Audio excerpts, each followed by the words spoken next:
వేటాడబడి మారడం. అవి గుర్రములతో పోల్చబడ్డాయి. అవే క్రూర మృగములు. వాటిని మార్చాలి, వాటిని చంపేయకూడదు, మార్చాలి. చూడండి, మనసుని కోతితో పోలుస్తారు. కోతిని చంపేశారనుకోండి, కోతి అందరూ కోతి అటు ఇటు కదలకుండా స్తంభం దగ్గర అలా పడిపోయిందనుకోండి, వెంటనే మీరేమంటారు? ఏమన్నా కోతి ఏంటంటే అలా పడిపోయింది పాపం అంటారు. ఆ కోతి అలా స్తంభం ఇంకా అటు ఇటు తిరుగుతుంది అనుకోండి, అది కోతి అంటే. కోతి అంటే తిరగాలి. మనసు నిర్వీర్యమైపోకూడదు, మనసు ఉత్సాహంగా ఉండాలి. కానీ ఉత్సాహంగా ధర్మాన్ని ఆచరించాలి, ఉత్సాహంగా అధర్మాన్ని ఆచరించకూడదు. అట్లా మార్చగలిగిన వాడెవరో ఆయన అశ్వారూఢుడు. అందుకని వెంకటాచలంలో ఆయనకి వాహన సేవ చేసినప్పుడు అశ్వవాహనం మీద ఆనందనిలయం చుట్టూ తిరిగి మనకి దర్శనమిస్తాడు. అక్కడ అలా దర్శనం చేసుకుంటే మన ఇంద్రియములు, మనసు మనకు వశవర్తి అయి పాపము జోలికి వెళ్లకుండా ఆయన ప్రీతికి మనం నోచుకుంటామని. అటువంటిది ఇక్కడికి వచ్చేటప్పటికి ఎంత తేలికగా అనుగ్రహించడానికి వచ్చాడంటే, అసలు పాపం చేసి నువ్వు వెంకటాచలం రావక్కర్లేదు. ఇక్కడికి వస్తే నీలో మార్పు వస్తుంది. నువ్వు వస్తున్నావంటే నేను సంతోషించేటట్టుగా వచ్చేవాడిగా మారుతావు.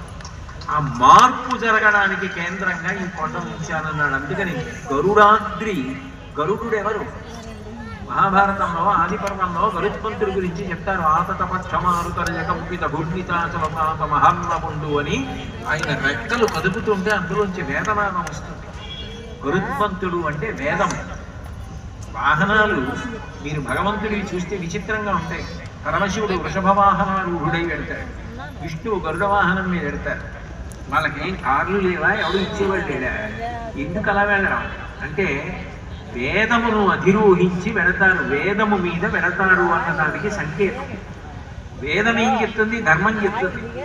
ధర్మమును అధిరోహించి ఉన్నాడు. నువ్వు ఇక్కడికి వచ్చి నమస్కారం చేస్తే, ఇక్కడికి వచ్చి ప్రార్థన చేస్తే, ఏ మనసుని నువ్వు గెలవలేకపోతున్నావో, ఏ ఇంద్రియములను గెలవలేకపోతున్నావో అవి గెలవడానికి కావలసిన శక్తిని ఇస్తాడు. ధార్మికంగా బ్రతకడం అలవాటు అయిందనుకోండి, మనకి శాంతి, 1000 మందికి శాంతి. నా కూతుర్ని నేను జనరల్ కంపార్ట్మెంట్లో ఇక్కడి నుంచి హైదరాబాదు రాత్రి వేళ పంపించడానికి నిస్సంకోచంగా పంపించగలిగిన రోజు ఎప్పుడు వస్తుంది?